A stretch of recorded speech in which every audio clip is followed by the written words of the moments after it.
Hi everyone, welcome back to my channel. If this is your very first time you've come across this channel, kindly subscribe. And to my returning subscribers, thank you so much for always coming back. So I'm here today with an amazing video, how to make your layers feed. I made a video on how to make your broilers feed. The video is on my channel.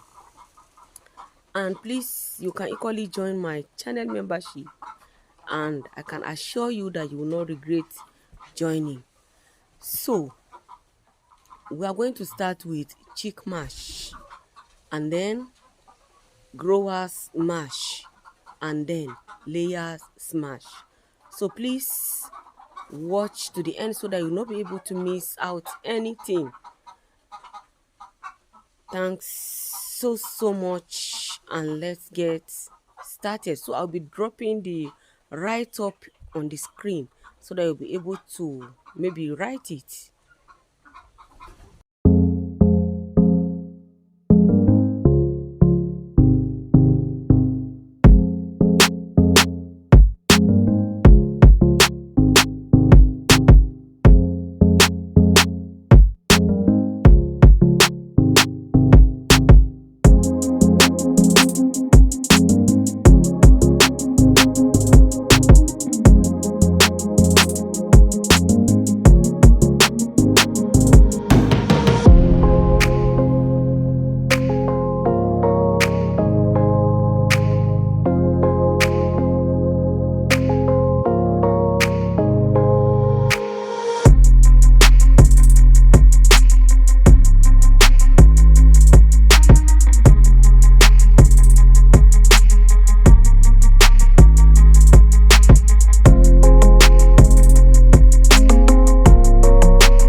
So if you have watched to this very point, you are the real VIP. Thank you so much for watching. Please remember to subscribe, like, and share.